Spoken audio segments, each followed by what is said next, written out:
Satu, action. Welcome back to my podcast. Nah, perkenalkan, nama saya Feni Setiawati. Saya guru kelas 2. Saya nggak sendirian. Saya sama anak saya yang paling cantik. Siapa sih namanya? Halo semuanya, saya Kalosa Meka dari kelas 6G. Nah, Mbak Kalosa, hari ini kita itu kedatangan pemateri yang sangat hebat. Yuk kenalan. Kenalan nih? Iya, kenapa? Oke. Sebelum kenalan, saya ingin bawakan pantun singkat dulu ya. Buah mangga, buah kenari. Cakep. Perkenalkan, nama saya Arini. Nah, saya di sini menjabat sebagai guru kelas 6, yaitu kelas 6D. Nah, setelah jadi guru kelas 6, di sini di DS 5, saya juga mendapat amanah sebagai koordinator urusan kurikulum Bu Feni Kalosa. Mungkin kenalannya singkat seperti itu ya. Tapi tak bisa nebak nggak saya asalnya dari mana kalau lihat logat saya seperti ini. Ayo. Hari ini dari kota apa dari desa ya? Kira-kira ya? Dari desa. Dari mana ayo? Tahu? Dari Ya. Tulungagung. Oke. Ya, saya dari Tulungagung dan kebetulan 12 tahun, ya kurang lebih 12 tahun saya mengabdi di SD 25 Surabaya. Lama ya? Ya, cukup lama sekali ini. Iya. Hebat ya Kansa? Iya, 12 hebat. tahun di sekolah ini. Wah, pasti sudah. Seumuran Kalosa berarti ya? Iya, sebulan aku. Nah, baik Ibu, saya penasaran. Podcast itu kan tidak semua sekolah itu memiliki program ini. Betul. Kira-kira apa sih yang membuat Ibu atau yang memotivasi Ibu mendirikan program podcast ini? Betul sekali. Jadi podcast ini kalau kita lihat Surabaya ini kan banyak sekali ya sekolah-sekolah yang baik negeri maupun swasta. Tapi memang dari sekolah-sekolah yang ada ini belum semuanya mungkin memaksimalkan potensi ruang podcast ya. Iya. Nah, yang memotivasi saya itu seperti ini. Kalau dulu zaman saya masih kecil, ya Ferry juga ya, Kak Lusa, itu ditanyakan sama orang tua maunya jadi apa kalau udah besar nanti gitu kan. Nah pasti jawabnya gini, mau jadi dokter, mau jadi guru, mau jadi tentara kan kayak gitu ya. Nah sekarang ini dengan perkembangan zaman yang semakin up to date juga dengan teknologi yang sekian banyak, sekarang pekerjaan itu juga bermacam-macam. Kalau saya Bu Feni, kalau dulu dokter ini nih, sekarang ada lagi yang baru ya kayak YouTuber, terus apa lagi ya, selebgram, terus ada juga podcaster. Nah dengan adanya perubahan seperti ini, kita tuh harus siap. Jadi sekolah tuh harus membuat persiapan bagaimana supaya murid-murid kita ini itu tidak hanya istilahnya jago kandang gitu loh. Jadi nggak hanya jago di dalam sekolahnya sendiri, nah dan tapi juga di luar sekolah. Dan kalau kita perhatikan anak-anak itu kan, ya kalau saya itu kan jarang ya yang berani tampil di depan kayak gitu. Iya. Nah rata-rata itu kan kalau kegiatan literasi itu membaca, menulis, kalau nggak gitu membaca dan dominan dengan membaca. Sementara berbicara seperti ini kan masih sangat jarang. Padahal mungkin beberapa tahun lagi generasi ke depan yang paling diperlukan adalah keterampilan berbicara. Sepandai apapun kita, kalau kita nggak pintar ngomong di depan, itu kita akan tertinggal. Jadi itulah motivasi saya, karena saya melihat ada ruang podcast dan juga studio di kita ini ya, eman gitu kalau nggak digunakan. Jadi saya matur ke Pak Tris, dan kemudian Pak Tris itu juga orangnya welcome sekali. Kemudian ya inilah terbentuknya podcast DS5. Wah, hebat sekali ya Kansa. Ternyata sekarang itu yang lagi dibutuhkan atau yang dikembangkan adalah keterampilan berbicara. Itu yang sekarang ini yang harus kita tingkatkan itu, termasuk kalau saya juga ya. Oke. Yang dibahas di podcast desa itu apa aja sih, Bu? Yang dibahas ya, yang dibahas ini bermacam-macam ya, karena ini masih hal baru, masih new gitu ya, baru lahir ibaratnya, itu belum masih netes baru lahir. Itu ya baru lahir ya. Jadi ini kita sudah jalan 3 episode kan. Nah yang pertama itu tentang duta anti kekerasan. Ya kemarin yang reporternya Budian sama siapa ya, Enkenterenji apa itu ya, 6A itu. Lalu yang kedua Mbak Leni, materinya yaitu refleksi kampanye anti kekerasan. Nah yang hari ini kita mulai perkenalan dengan program podcast. Selanjutnya ke depan setelah kegiatan ini Bu Feni ya, dan insya Allah akan kita laksanakan setiap hari Jumat secara berkesinambungan.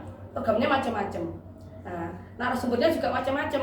Nah temanya apa? Nah temanya sesuai dengan yang narasumber itu sampaikan. Karena ini kita podcast sekolah untuk saat ini, karena ini perkenalan, nanti temanya masih seputar sekolah. Nah, ke depan yang akan kita undang itu hari ini Bu Arini ya. Iya, Ibu. Mungkin nanti akan insya Allah ya ke depan akan ada Pak Sutrisno kepala sekolah, Bu Yuni selaku koordinator kesiswaan, Pak Wandi dan sebagainya. Nanti akan ada banyak yang terlibat. Ini masih awal. Insya Allah ya nanti ke depan kita akan mencoba berinovasi dengan mengundang tamu-tamu dari luar sekolah.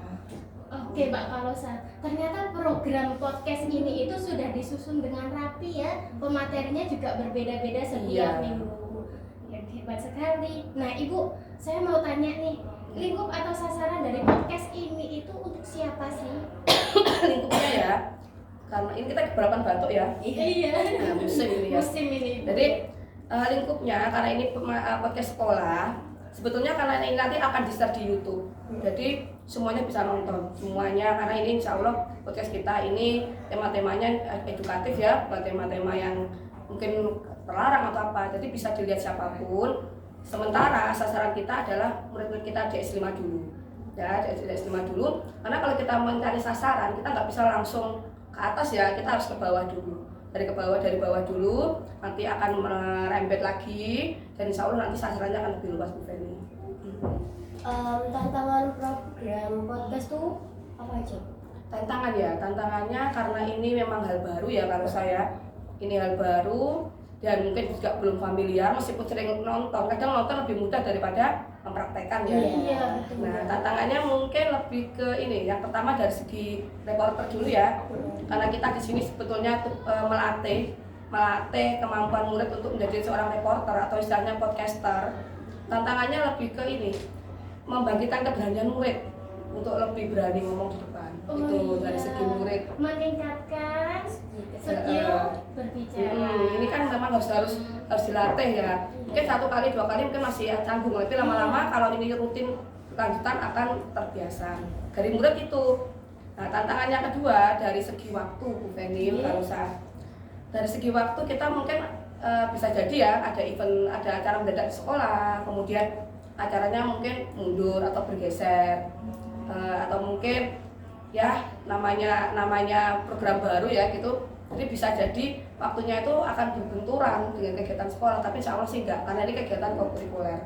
Nah, yang terakhir tantangannya lebih kepada diri kita sendiri.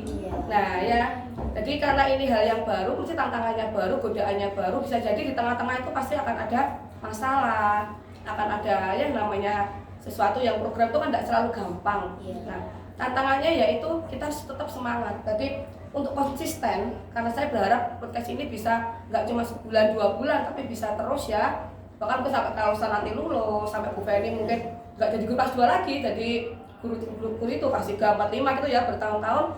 Ya itu tadi tantangannya kita harus bisa semangat. Jadi membunuh rasa malas, membunuh rasa pesimis. Kita harus yakin kalau ini bisa. Itu sih. Wah, hebat ya kalau ternyata Desma itu luar biasa. Desma itu juga mengembangkan skill bicara melalui podcast ini. Nah, Mbak Kalosa, pemateri kita Bu Arini ini bukan hanya wakakurikulum, ternyata beliau juga penulis. Wah, hebat banget ya. Sekarang nulis? Suka. Nah, Ibu, saya mau bertanya nih Ibu. Iya. Apa sih motivasi Ibu itu untuk menjadi seorang penulis? Motivasi. Kalau dikatakan menulis itu ya Bu Feni, Iya. menulis ini seperti passion. Jadi passion itu setingkat lebih tinggi daripada motivasi ya. Jadi kalau kita passionnya memang suka nulis, capek apapun kalau kita capek, kita nulis capek kita tuh hilang. Nah, yang membuat saya termotivasi menjadi seorang penulis, yang mengembangkan passion saya itu pertama waktu dulu pembelajaran daring Bu Feni, itu kan anak-anak sering belajar di rumah. Nah, terus karena saya selama ini mengajarnya di kelas 6, anak-anak sudah remaja-remaja, itu kegiatannya anak-anak tuh kalau pernah kan saya baca skripsi murid saya itu sedang membaca bacaan-bacaan yang di platform yang nggak sesuai dengan usianya. Saya prihatin kan, loh kok bacaannya kok seperti ini, tapi waktu itu daring juga, agak sulit juga mengingatkan anak. Akhirnya saya tuh kebetulan punya teman juga yang seorang penulis dari Jombang.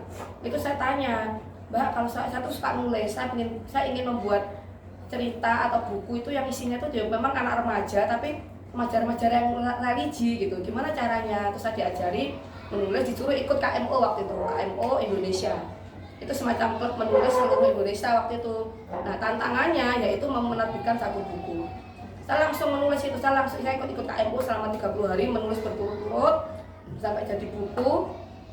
Dan bukunya waktu itu judulnya Menanti Kereta Terakhir. Nah itu Menanti Kereta Terakhir ini menggambarkan maksud saya, motivasi saya, yaitu saya ingin murid-murid yang remaja ini membaca cerita itu yang mendidik, yang sesuai usia. Kemudian karena mengenal cinta ya namanya kalau saya gitu ya. Dan kita ngomong cinta itu pasti kita sensitif ya. Cinta itu dengan cara yang benar. Nah di novel saya Menanti Kereta Terakhir itu saya menggambarkan bagaimana seorang remaja yang sedang jatuh cinta itu menyikapi perasaannya itu sesuai dengan nilai-nilai agama. Di motivasi saya seperti itu. Ya, jadi saya ingin menyebarkan kebaikan tapi melalui tulisan. Iya, takutnya ini ya Ibu, kalau mereka itu salah baca, nanti terjerumus ke hal negatif. Karena gini, apa yang kamu baca, apa yang kamu lihat, apa yang kamu rasakan setiap hari itu akan mempengaruhi kamu ke depannya. Apa yang kita lakukan hari ini itu akan berpengaruh untuk masa depan. Dan menulis itu Bu Ferry, yang pada saya ikut dari KMU, kita diajari kayak gini. Kita tidak boleh menulis yang tujuannya tidak baik. Tapi kita harus punya prinsip menulis untuk kebaikan. Jadi kalau kita seorang penulis itu, kalau mungkin Bu Ferry pernah baca Margate atau penulis-penulis yang lain itu ya, Andre Hirata dan sebagainya, mungkin seorang penulis itu akan meninggal. Umurnya nggak panjang, tapi karyanya akan selalu diingat, akan selalu ada. Dan kalau kita nulisnya itu hal yang baik, terus diikuti orang yang baik, insya Allah nanti nggak hanya jadi tabungan kita di dunia, tapi juga di akhirat. Seperti Khairil Anwar, itu kan meninggal orangnya, tapi karyanya masih ada. Gitu, Bu Ferry. Nah, awal mula Bu Arini suka menulis gimana Bu? Awalnya kalau sukanya itu sejak masih SD, seperti kalau saya ini udah suka nulis buku diary, bahkan saya juga pernah ikut jurnalis waktu SMA, jadi reporter juga. Kemudian yang terakhir tadi waktu pandemik itu saya mengisi waktu dengan ikut KMU, nggak cuma KMU sih, saya juga ikut Sekolah Menulis Indonesia. Jadi banyak platform menulis itu yang saya ikuti. Semua genre itu saya ikut, jadi terutama dari SMI ya, karena mereka itu rata-rata gabungan dari beberapa guru yang dimentori oleh Kak Mahes di Sekolah Menulis Indonesia. Kita diajari untuk menulis sesuatu yang memang bermanfaat gitu. Terus selain artikel ya yang di SMI itu juga banyak sih platform yang lain. Yang terakhir ini saya gabung itu di Komunitas Anak Indonesia yang kemudian menerbitkan novel saya yang ketiga. Alhamdulillah sih udah ada 4 novel, 3. Nah ini dari kegiatan nulis tadi, jadi ada komunitas. Kalau kita ikut komunitas yang positif ya, kalau kita tuh akan ikutan terbawa gitu loh. Dari KMU itu memang cuapak ya, kita disuruh sarapan kata 30 hari, nggak boleh telat gitu. Terus di SMI juga gitu, kita dibimbing, kita juga ada deadline-nya juga, meskipun lebih fleksibel dari KMU juga. Saya juga pernah ikut nulis juga, tantangan 30 hari menulis. Yang terakhir ini ke Komunitas Anak Indonesia, kebetulan ada event, anggotanya guru-guru, kita suruh menulis, nanti tulisan dari 2 guru yang terpilih itu akan diterbitkan jadi buku. Nah itu novel saya yang ketiga, judulnya Sahabat Angkasa. Wah, Lagi-lagi kita dibuat kagum ya Mbak Kalasa ya. iya. Nah Ibu, tantangan dalam menulis itu apa Bu? Tantangannya kalau menulis ini lebih ke satu ya, waktu. Bu Ferry juga merasakan ya, kalau guru itu pasti waktunya banyak, tersita untuk mungkin administrasi lah dan sebagainya, pasti waktu. Yang kedua tantangannya adalah menghindari rasa malas.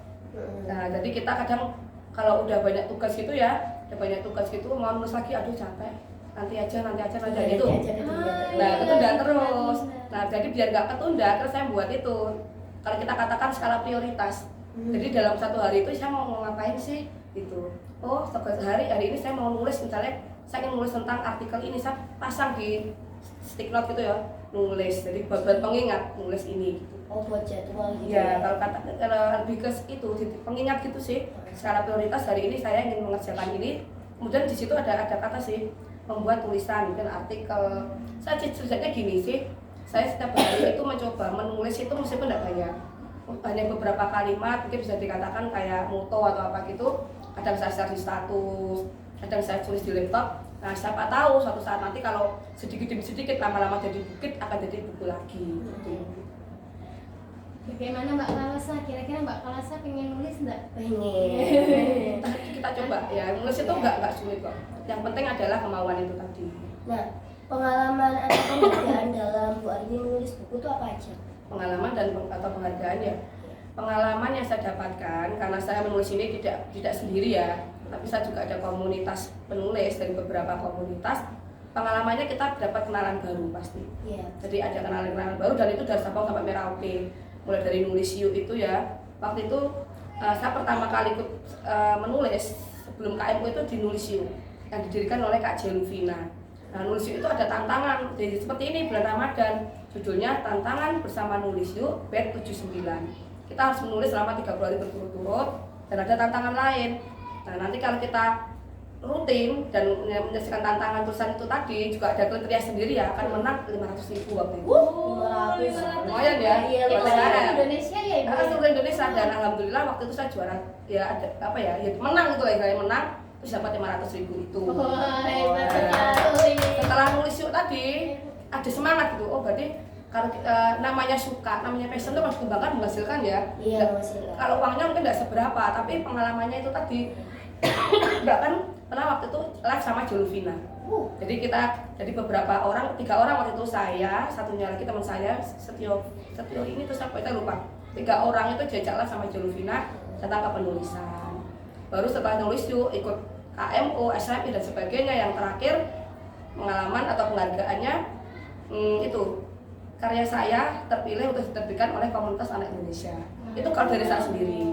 Kalau dari murid, alhamdulillah ya di S5 ini 3 kali ini juara capaiannya itu juara 1 tingkat kota Surabaya. Jadi Masya ya, Allah. ini ya, jadi menulis itu kalau kita tekuni, kita semangat, kita mau terus berkembang, jadi kita harus terus berkembang ya, harus mempelajari terus teknik kepenulisan dan banyak membaca juga. Insya Allah itu nanti akan banyak manfaatnya. Baik, Ibu Arini terima kasih banyak. Mungkin Ibu punya motivasi untuk kita semua. Motivasi ya, motivasi dari saya sebetulnya banyak sih. Mungkin yang harus saya sampaikan hari ini ya, semua bisa hidup, semua punya oksigen, semua diberi oksigen, semua bisa hidup. Tapi nggak semua hidupnya itu bermakna.